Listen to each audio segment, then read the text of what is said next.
I'm Kelsey Litchfield, and this is the Field Advisor Podcast, where I talk with local experts to unpack the latest agronomy information and research, giving you the knowledge to make informed decisions out in the field. Welcome back, everyone, to another episode of the Field Advisor Podcast. I'm Kelsey Litchfield, here today with two guys that are from the opposite ends of Illinois. So I was just telling them this should be interesting, giving us your scouting report today. I have Seth Wiley, who's the farm manager with Babson Farms in Northern Illinois. And then Mike Wilson, he's in Allendale, so southeast part of Illinois, correct, Mike? Yep. So tell me real quick, Seth, let's start with you. What's going on in the fields? What are you seeing right now? Hot and humid, I know that for sure. And the corn and soybeans are growing fast. Yeah, for sure. So I think the last time we did this, probably been a month ago, and then I think we were just kind of talking about how the crop had kind of stalled. We were kind of in that cool pattern, and crops were emerged but just stalled. And I mean it's really changed since then. I mean the heat's turned on, and this crop has really come a long way since then. So I was out looking at some stuff last couple days. So I mean most of the beans I'm looking at are flowering. So I mean we're kind of 6 to V9. I mean there are some fields that are further behind. We're actually in a pretty big organic area too. So obviously as you drive around in DeKalb County, you can definitely pick those out. Those are a lot smaller, but I would say most of the conventional stuff is pretty far along. Corn is V9 to V12. I mean, pretty big. I mean, post spraying on corn is pretty much done. Well, post spraying and respraying. So we've had to go back and respray some water hemp that was not dying all the way too. So that's kind of the biggest thing we've been scouting for the last couple of weeks is just weeds. So water hemps and full court press. So that's really what we've been looking at. But as a whole, the crop looks really well. So I mean we've been hot and dry and windy and humid, and the crop's really come a long way. So right now, I mean, the crop looks really well. We actually just got rain here last night. It was the first time it's rained in right 2-3 weeks up here. So it's pretty scattered. I mean, so I live in kind of central LaSalle County and work in kind of central DeKalb, and it seems like that northern LaSalle County, southern DeKalb County got anywhere from 1 inch to 2 inches. It's been pretty sporadic. Me in central LaSalle got a 1/2 inch.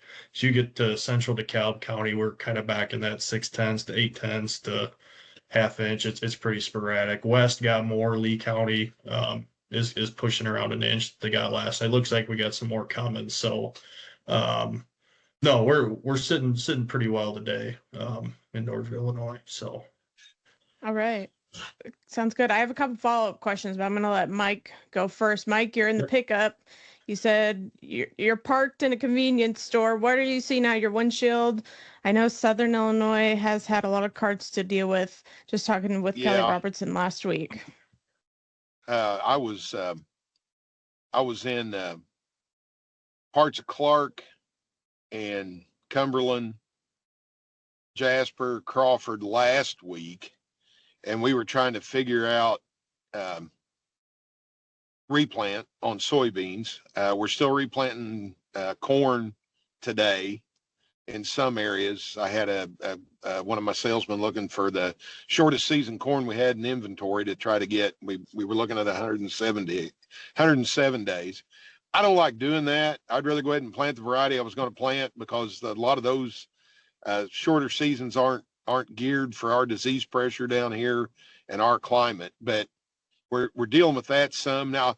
On my way to Mount Carmel today, we do a radio program every Wednesday, and I was on my way down, and from Allendale to Grayville, I was in White County yesterday, but right along Highway 1, the corn's tasseled, and it looks great. And if you drive that 20 miles from Allendale to Cowling, you think, holy cow, Wabash County is the garden spot of Southern Illinois. But you get a 1/2 mile off Highway 1, it ain't like that either way. So we're looking at, we're still replanting corn. We're still first plant soybeans. We're replanting a lot of soybeans. We had a driving rain there 2 weeks ago, 3.5 inches in about 3 hours. And everything that was planted within 3 days of that was gone. I mean, gone. So we've been dealing with that somewhat. With the heat we've had, we're running about 105 to 110 heat index right now. Humidity, the dew point, before we went on the air, the dew point was 77 here. So it's pretty sticky. We're looking at fungicide on some corn. We're still looking at herbicides on corn. One of the things that we're running into is guys are trying to put as many things as they can in that post herbicide spray to save a trip because we're so late. So I looked at some fields yesterday that we had atrazine, another, I'm not going to mention product names, but other residual herbicides. We had a fungicide in there. We had an insecticide, and then we had the adjuvants that we needed, and we had glyphosate. And we burnt the living daylights out of the corn with a labeled application. So I was out there looking at it, and I'm like, guys, you realize everything you're putting in there has got an emulsifier in it. And most of our emulsifiers, or a lot of our, I'm not going to say most, a lot of our emulsifiers are oils. So we didn't put any crop oil in. No, I know you didn't put any crop oil in, but there's still petroleum base in these herbicides or these pesticides. So you're heating your atrazine up, and it was classic atrazine injury post applied on corn. And then I started showing them pictures on my phone, and I'm like, guys, this is what this is. We didn't do anything wrong. It's just, you got to make a decision. Are you going to inhibit yield with a herbicide application? Or are you going to inhibit yield with weeds growing? And you got to make a decision which one you can live with. That's a tough decision. It is. And then a farmer looked at me and goes, well, what would you do? I'm like, well, I'm going to kill the weeds. That's pretty easy. I know what weed injury is going to do. I don't know how bad this, V5 corn, I don't know how bad, the burn's going to hurt it. And then everyone's in a hurry. And we're about, down here, we're a little different than what you guys are up there, Seth. We're about 50%, maybe 50% grower applied pesticides, and maybe 50% custom app. Custom app's not near what it is in other areas. Yeah. Everyone needs to remember to clean their dang sprayer out. Take the end caps off the booms. Clean your sprayer out. Because I got a email at 5:30 this morning, a contaminated sprayer, and we had corn that was waist high and looking great, and they went in there with a application, and they didn't get all the gramoxone out of the sprayer. And yeah, you got to take the time. Yep. It don't matter how far behind you are. You got to take the time to do your diligence, clean your sprayer out. Wheat harvest has been a surprising bright spot for as wet as we've been. We're a lot of 100 bushel wheat coming out. Double crop beans are going in better than I expected. I really think the fact, I worry about heavy equipment, but so many of our tractors anymore are on tracks anyway, and some of our planters are on tracks. We're doing pretty good. I saw a lot of acres yesterday that had been shaved, and the wheat straw had been baled, and the double crop beans were already planted. We've got a pretty good market for wheat straw down here through a couple of different industrial uses and certain areas.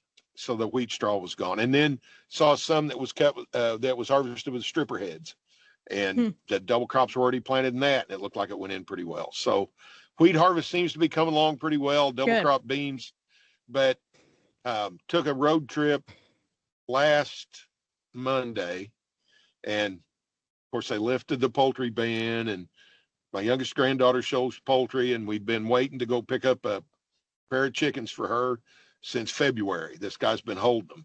So they finally lifted the poultry ban. I went all the way down to Williamson County to get them. and I would rather be here trying to grow a crop than Williamson County. You get the farther south you get.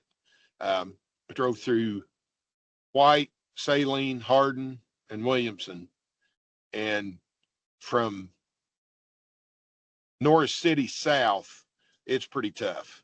Down Highway 1, and then over 45, and then I think it's 14. It's pretty tough.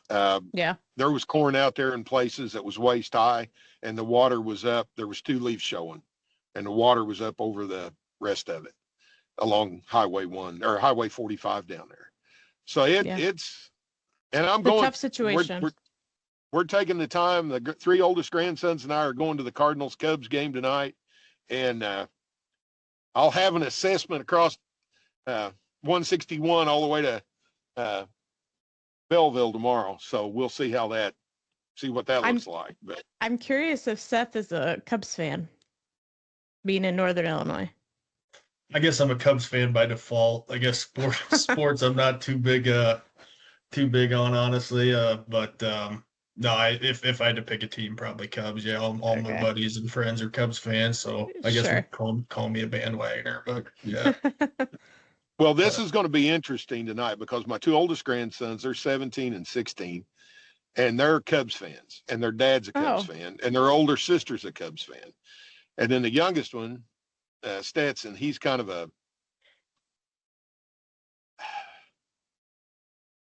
he's a unique individual.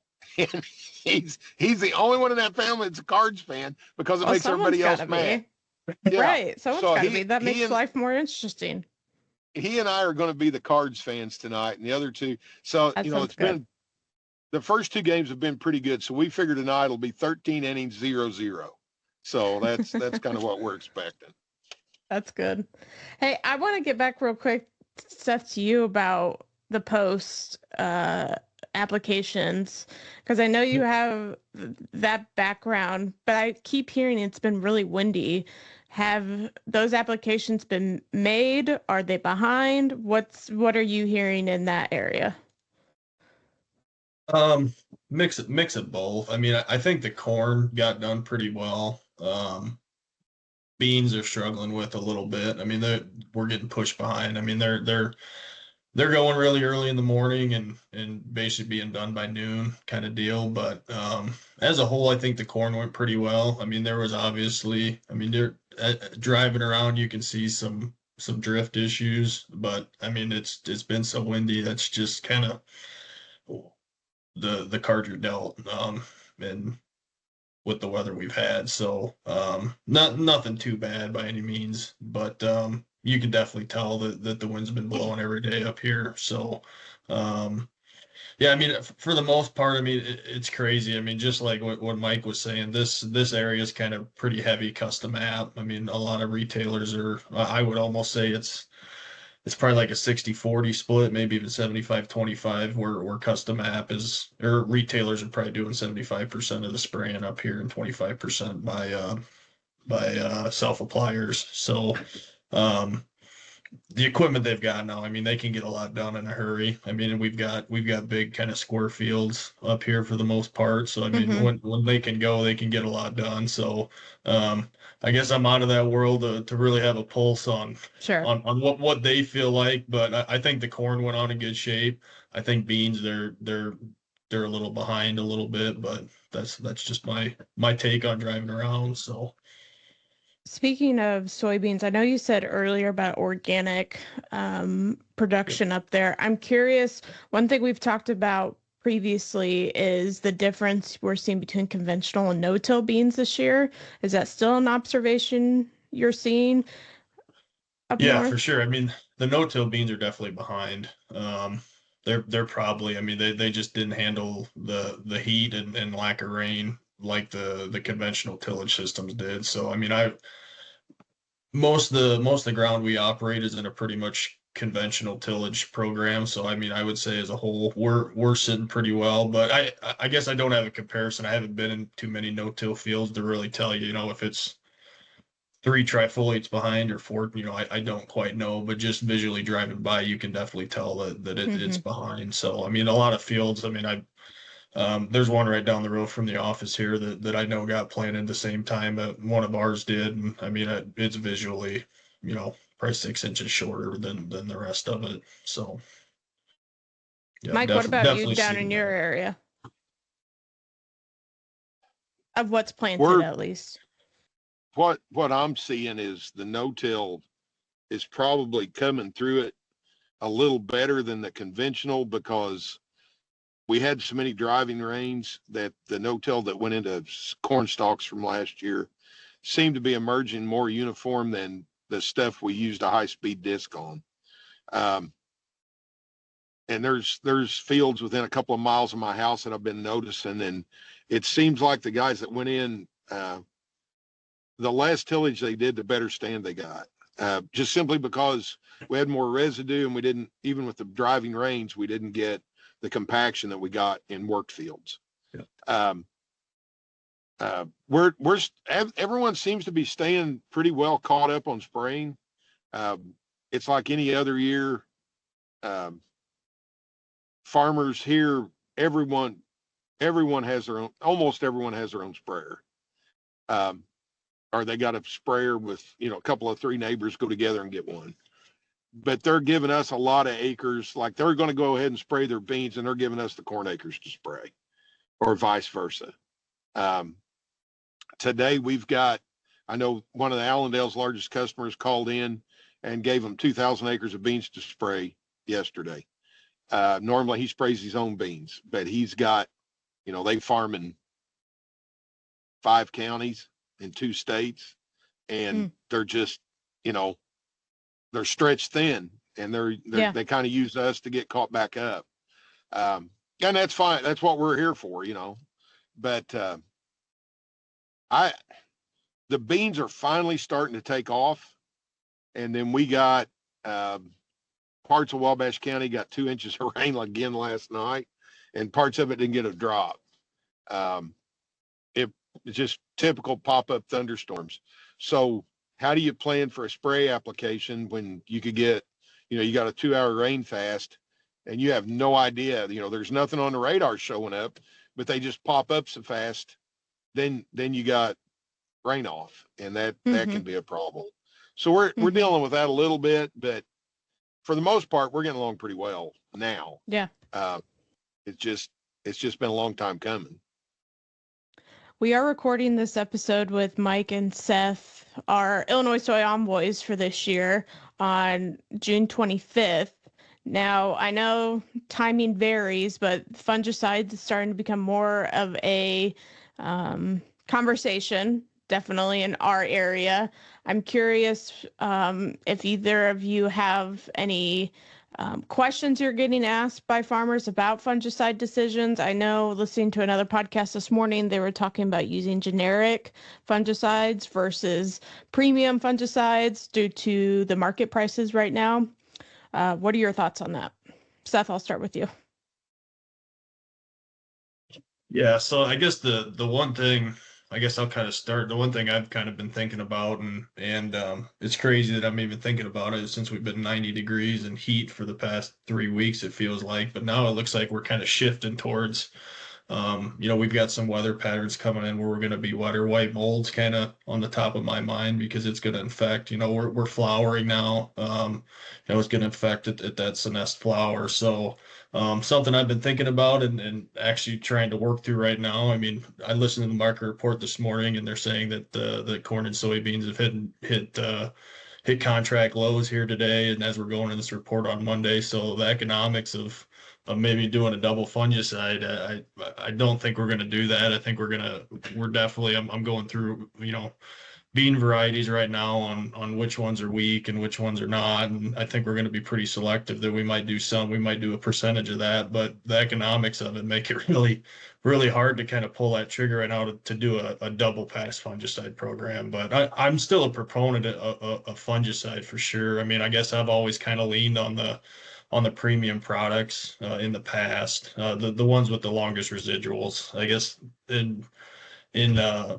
I'll switch gears again a little bit and talk about corn. I mean, in corn, I've always been the longest residual you can get, because tar spots kind of been the big disease up here the last couple of years. And for, it seems like the last 3-4 years, it's always come in really late. So, to spend the money, on a premium product that's going to give you the longest length of residual, is really where my mind goes. And again, I still go back to, I mean, this crop just looks phenomenal up here. And, I mean, if I'm not here to give you market advice by any means, but I mean, things are looking kind of bleak, and we really need the bushels to make things work. So, really the fungicide, I mean, really it's just it's part of the program now. I mean, it's part of the budget. We're going to do it no matter what, is just kind of the philosophy that we've had, the last couple years. And even in retail, I always, talked with growers that fungicide, you got to look at as an investment over 5 years. I mean, as in the 5-year cycle, you're going to be money ahead. There might be 1 year or 2 years you just get your money back, or maybe it doesn't pay. But over the 5-year period that you do it, you're going to be money ahead for sure. And trying to outguess which year's the right year to do it, I mean, sometimes can drive yourself crazy. So for us, it's just it's part of the program. It's going to happen. The question we're dealing with now, I guess, particularly in beans, is if we do a 2-pass on white mold, since we're flowering, and since we're kind of shifting to a wetter pattern. It seems like, I hate to even use that, because a 1/2 inch of rain is really not a wet pattern, but when you haven't had rain in 3 weeks, it feels like a wetter pattern. So just things that we're discussing right now, and yeah. So speaking of tar spot, Crop Protection Network, they have a map of tar spot, of where it's been detected and verified. There has been one alert that tar spot was observed in McDonough County on June 13th. So, I mean, no, by no means Mike sounding the alarm, but I think it's just another reminder, getting out there and scouting and seeing what's present in those fields to now make decisions on those for fungicide. Yeah, I was just having a conversation with Brett Isley, who's my Growmark rep, and there's a project out there with AI, and I'm not sure how far along it is. We were just kind of talking about it this morning, and they had a meeting yesterday that I was supposed to be in, that they were talking about using AI to identify diseases and mostly weeds and insects, but working on an AI that we could, an app that we could put on our phone that would help us do a better job of identifying things like tar spot, gray leaf spot. It eliminated as much human error as possible. And I think that's going to be, I don't know if that'll be here, and it may be here in certain areas. Technology changes so fast, my old butt can't keep up with it. But it's really cool, some of the stuff that AI can do for us. They were talking about that yesterday, and I was out looking at atrazine damage on corn, but that's okay. That's what I'm supposed to be doing. One thing about the fungicides, I agree with Seth. It's kind of like table stakes now. And down here, we get southern rust by a whole lot more years than we don't. And the only question about when it gets here, is it going to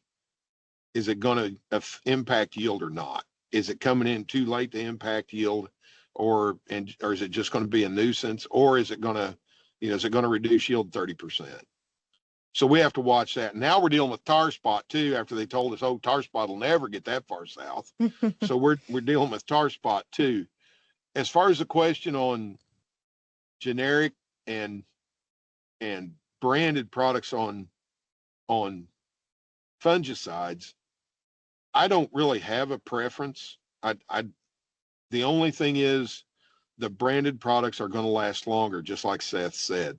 And are we going to want to make 2 applications? Now, I've got guys that are doing some really cheap fungicides out at V5 on corn, and knowing they're coming back at VT just to get a jump on tar spot. But I also have guys that know they're probably going to have to do 2 applications aerially because of tar spot. So each farmer has to make his own decision on that. Now, a really wise farmer told me many, many years ago before I ever got in ag retail, so this ain't a sales pitch, the first thing you got to do is grow a crop. If the price is low, then you negotiate a price with your grain buyer, but you can't sell what's not in the bin. You can't sell an empty bin of grain. So you got to grow the crop, and you got to decide when you start out in this business, am I going to grow a crop or am I going to save money? And sometimes the two don't work well together. Mm-hmm. Yeah, just to add to that comment, I mean, one of the mentors I had in ag retail, I mean, the adage he always said, there's some farmers that just try to save themselves to prosperity, and that just generally never worked. I mean, as far as pushing the needle and growing yield and getting the bushels, because at the end of the day, if you don't got the bushels, I mean, that it doesn't matter. So yeah. But everyone's got to use a set of products they're comfortable with, and that's why we carry so many products. And I don't have a problem with that, but don't cut off your nose to spite your face. I mean, don't, if corn's $4.20, like I heard DeLaw Shonky say this morning, man, that's pretty discouraging. Yeah. Of course, most of my career, $4.20 looks like a gold mine, but I know now it's not. But it's you still got to grow a crop. And that's what we do best. So let's grow a crop, and then we can deal with the rest of it. Yep. On the insect side, I don't know how much you all have to say about that, but I heard Nick Sider talking about corn rootworm. They've seen some severe injury of grape colaspis, which I had never heard about before, but was looking it up. And these are all on our crop report on Field Advisor. Stephanie Porter from Illinois Soybeans saying she's seen her first Japanese beetles of the year. Mm-hmm. So these insects are appearing in fields. I'm curious if either of you have any observations in terms of that pest. Yeah, so I guess I'll any start. pest. Yeah. Northern Illinois, I mean, last 5 years has, I feel like, been a breeding ground for corn rootworm. I mean, that's been we've changed a lot of crop rotations just because of that pest. So it's one that we really try to manage and pick traits and rotate and insecticide programs that we run in corn and beans. I mean, adult control is really on top of our mind here. As of today, I mean, honestly, I haven't seen very many. It's getting I haven't dug a lot of roots, to be honest with you. I mean, we've really changed those programs a lot to where I've seen pressure decrease to where we were 3 years ago in Northern Illinois. I mean, Northern Illinois has just kind of been heavy corn on corn territory, and with 2019, we had a lot of prevent plant. We just didn't do anything to control them, and I think back to 21 and 22. I mean, it was just really, really bad up here, and we switched a lot of rotations to beans, and ran a metacloprid in beans to try and give that long length residual in the bean program, to clean slate to come back to corn, and running Smart Stacks Pro type genetics with RNAi technology and the Vorseed and the Corteva Cant too. So definitely something that I'm no stranger to, I guess we'll put it to that. But really, I've seen them come down. I mean, from where they were a couple years ago, and now that we've had, we finally had a good winter of freezing. I mean, we were cold for basically the whole month of January, which we hadn't had the last couple years. So just with the programs we've made, it's not as high as list on priority as it was a couple years ago, I would say, but it's still something that we pay attention to. So that's kind of, and on the bean side, I mean, same thing with on the fungicide, really in beans. I mean, it's really in beans when we're making that application, a lot of it's for the insecticide to control bugs, and the fungicide just getting the ride with it is kind of the way I'd put it. I mean, I don't know who told me it, but beans are like solar panels. They harvest sunlight, so we don't want to defoliate them. So I mean, making that insecticide pass at beans is really important when they're producing seeds and producing grain. So the fungicide's getting it right along with it, and why we're it's part of the program and it's going to happen and we're going to do it. And that's just kind of our mentality. So, Mike, are you a bug person?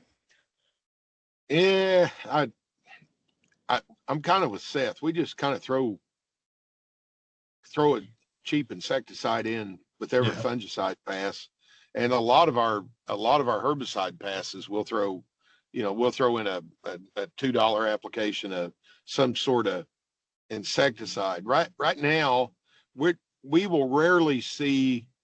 We will occasionally see pockets of grape colaspis. We don't see a lot of it, and in corn. Mm-hmm. We're not going to have rootworm down here. That's just not something we worry about. Japanese beetles, I've been seeing Japanese beetles for about the last 3 weeks. Occasionally I will see a grape colaspis beetle, but very, very rarely. We don't have enough size on our soybeans yet to even be concerned about Japanese beetles doing anything to them. My concern right now, I was out in some cornfields this last 2 weeks and saw some green stink bug injury that's already there. Nothing we can do about it. I saw some armyworm injury, but I didn't find any armyworms. But you can see where the whorl was fed on, and now it's like the third leaf or even the fourth leaf, and it's got that straight line of feeding, because it was rolled up in the whorl. But I didn't find any armyworms. I didn't find any. So really in soybeans right now, my next one is going to be loopers and grasshoppers. And if this weather holds, this heat, we'll have a substantial amount of grasshoppers. Now, normally grasshoppers will just be around the edges of the fields, around the border of the field, and they're pretty easy to control. But we're just not, down here. If we get past cutworm and early season armyworm, we're pretty good until if we get to tassel, and then we've got enough Jap beetles that they're trimming silks, or enough corn borer beetles that they're trimming silks. But other than that, we're pretty good. I'm not too, like I said, grasshoppers and Jap beetles coming in late to defoliate beans. But I just want to get them big enough that they got to leave to defoliate. True. So true. But no, we're not really dealing with much insect issue here. So 2 questions to wrap up our episode here. First one, I'll ask you both. What's one piece of advice you'd give Illinois farmers in your region this week? Oh, yeah, that's I would just say stick with the plan. I mean, stick with the program. I mean, sometimes you got to just kind of turn a blind eye to all the noise in the markets. I mean, I get that it's emotional and it's hard to spend the money, but stick to the plan. I mean, take care of the crop. I mean, this crop just looks phenomenal. I mean, corn and beans and both, and just take care of it. I guess would be my advice. At the end of the day, if the market keeps going down this trend, and I mean it seems like it always comes back. We just never know when it's coming back. I mean, that's the scary part. So, but if you got grain in the bin, I mean, it sure makes it a lot easier to get through that. So, I would say stick with the plan and just follow your gut. I guess would be my advice here. So, and keep doing your rain dance, because all the rain we can get will be good. So. I would agree with Seth. Stay with the plan, and as bad as it is, we've got to stick with what if we got a crop started. Now we're going to have lots of prevent plant. I understand that, and there's nothing we can do with that. But where we've got a crop, we've got to maintain a crop. And like my grandpa used to say, just keep this in mind: 50 years from now, none of this will make any difference. So don't lose any sleep over it. Just do what you can do. You got no control over what Mother Nature's doing to us. Just get through this year. This is going to be one of those that they're going to talk about for the next 30. That's what a pain it was. But just get through it. We'll get through it. That's what we got crop insurance for. That's what we got all these risk management tools for. That's when these are going to come in place. So like he said, 50 years from now, boy, no one's going to care. So just get through it the best you can, Yeah. Yeah. Kind of to go off of what Mike said there. I mean, I think back to some things my dad always said. He said, we just hope we make enough money we can do it again next year. So, I mean, we're just keep going and stay the course. So no matter what the course is, I just keep moving forward, and you can only control what you can control, and don't lose too much sleep over it, because at the end of the day, I mean, tomorrow's going to come and we're going to get new challenges, but in 30 years, 30 years, it's not going to be that significant. So. Yep. All right. Final question. What are you watching closely over the next week to 2 weeks? Next week is the 4th of July holiday. What's going to be top of mind for you? Yeah, I guess for us, as corn gets ready to tassel here, I mean, just watching. I mean, as we go back to a wetter pattern, I mean, we're just going to be watching for disease in corn. I mean, is what I would say the next 10 days looks like. So, like I said, tar spot and disease pressure the last couple of years has really come in late. So we, with the economics of everything, we know we're going to make that fungicide pass, but we kind of are thinking of pushing that fungicide pass maybe as far back as brown soak to try and catch it on the back end. So we're really going to be watching to make sure that pressure, if that pressure comes in, then we may need to be a VT or R1, or, just really monitoring that is what's kind of top of my mind right now.